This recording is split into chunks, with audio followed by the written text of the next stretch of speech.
Olá, meus amores, uma ótima tarde a todos vocês. Que tenhamos uma linda quarta-feira iluminada, abençoada, que o Senhor nos guie, nos proteja e livre de todos os males. Agradecer sempre, primeiramente a Deus, depois agradecer a vocês, aos pais de vocês pela ajuda e pela dedicação. Hoje, na aula de História, nós vamos continuar ainda com o conteúdo marcos de memória e como são construídas as memórias de um povo. Vamos dar continuidade aí a essa aula que nós vimos a semana passada, a semana retrasada. Vamos lá? Como a gente já tinha visto aí nas aulas anteriores, né? As memórias de um povo são construídas ao longo da sua história, ao longo do seu dia a dia.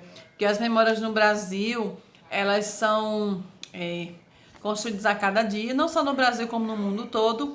E o nome de ruas, monumentos, centros históricos, nome de escolas, tudo isso aí recebe o nome devido aos governantes que decidem isso daí, essa data, né? Até as datas que nós temos de feriados em memória de algo, comemoração de algo que aconteceu, que marcou muito a nossa história e determinam isso aí. Lá na página 3, tem lá falando um pouquinho, né, sobre acontecimentos da história, considerando importantes grupos de pessoas que são preservados na memória de um povo, de uma cidade, de um estado, de um país, que a gente acabou de falar para vocês.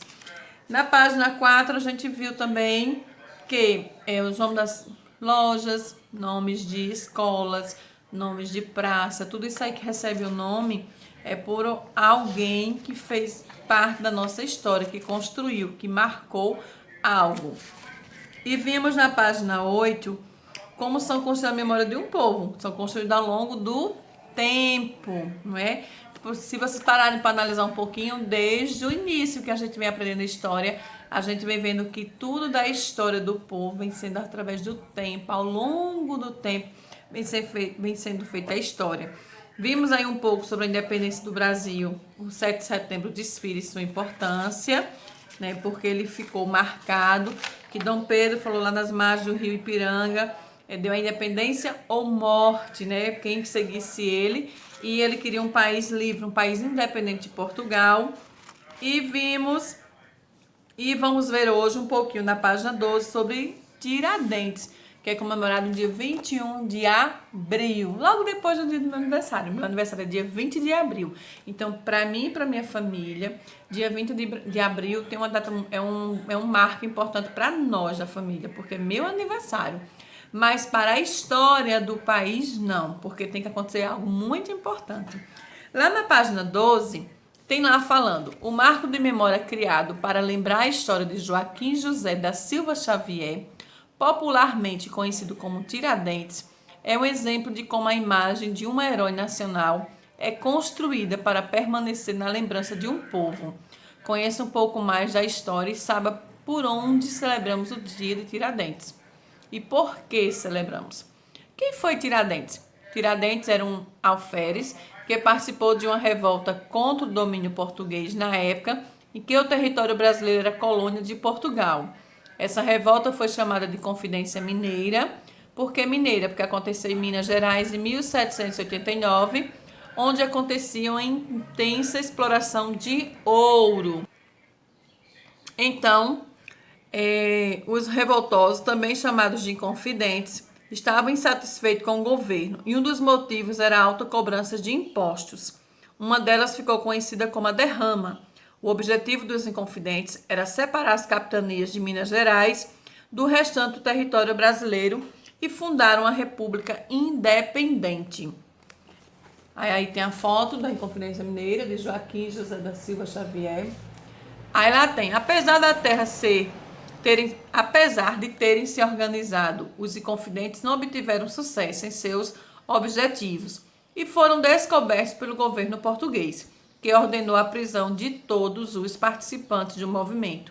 Um deles era Tiradentes. Mais tarde, quase todos os participantes dessa revolta foram condenados a decreto. Apenas Tiradentes foi condenado pelo enforcamento, que foi realizado no dia 21 de abril de 1792. Todos os outros ficaram presos e apenas Tiradentes foi enforcado. Transformação de Tiradentes em um herói. Por quê? 100 anos depois da Inconfidência Mineira, a história de Tiradentes foi transformada em um ato heróico. Por quê? Ele foi um herói nacional. Ó, tá mostrando aqui, ó, o porquê. Ele foi um herói nacional. Em 1889, o Brasil até então era monarquia. Quem governava era o rei. E depois tornou a ser república, sendo governado por um presidente.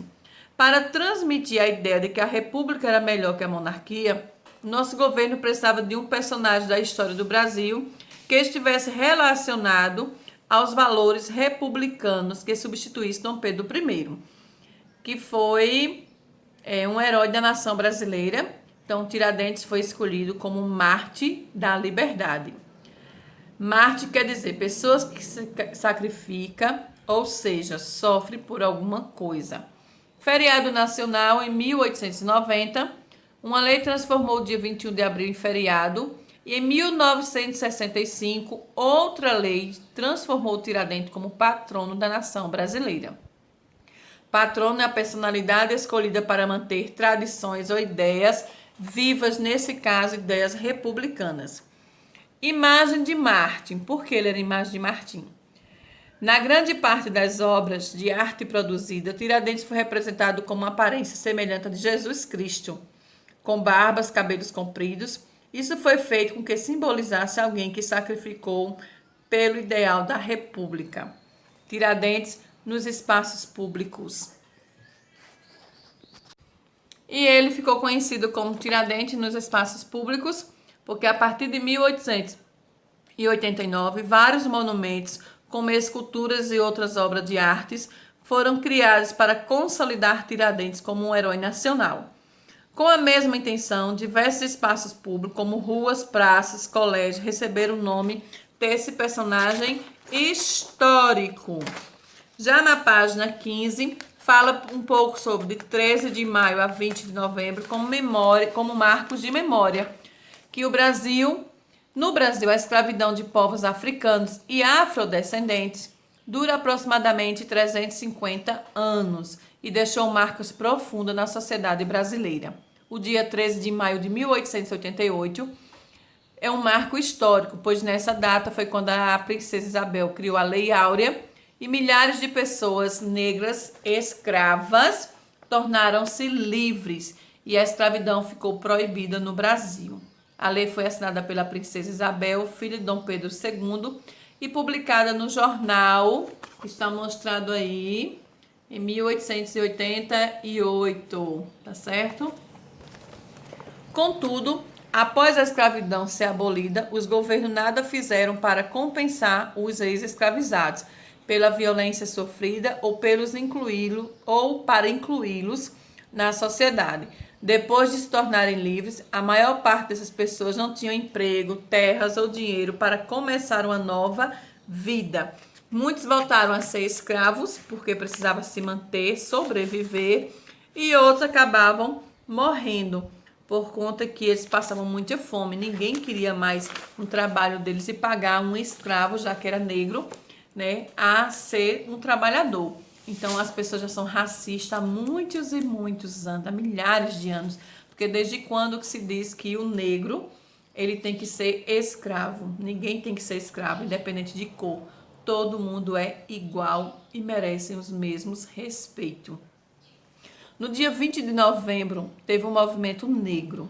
População negra que não considera a data 13 de maio como a que representa a luta dos negros pela liberdade.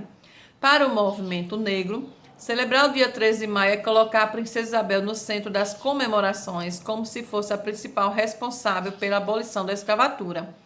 O fim da escravidão foi resultado de uma série de fatores que incluíram a participação popular. Os escravizados se revoltaram ou fugiram para os quilombos. Também havia o movimento abolicionista, que defendia o fim da escravidão, do que faziam parte os escravizados, negros livres e brancos que defendiam essa causa. Para a população negra, a data que representa a memória do povo negro brasileiro é 20 de novembro, que relembra a morte de Zumbi dos Palmares, líder do Quilombo dos Palmares, que lutou muito para a libertação do seu povo. Por isso, Desde 2011, essa data é oficialmente comemorativa, mas somente em algumas cidades é considerada feriado. É importante saber que dia 20 de novembro representa o marco da memória que foi construída e selecionada por pessoas que fazem parte da história da população negra. Então aí está um pouco da nossa história. Temos uma atividadezinha para responder, tá certo? Até a página 19, fazer uma leitura aí até a página 19 e responder. Então, o marco da memória de um povo vem ao longo de sua história, acontecimentos importantes que tiveram. É tanto que o dia 13 de maio eles não reconhecem como dia da liberdade dos escravos, e sim dia 20 de novembro. Mas a gente comemora essas datas, sendo que 20 de novembro só é feriado nos locais onde existe ainda os quilombos dos Palmares. Não é feriado nacional nem em todos os lugares. Então, o marco da memória de um povo é ao longo da nossa história, da nossa vivência, o que for acontecendo de importante, tá bom? Então, um cheiro bem grande, uma ótima tarde para vocês. Leitura e responder a atividade. Qualquer dúvida, pergunta, porque tia Adriana responde no seu privado.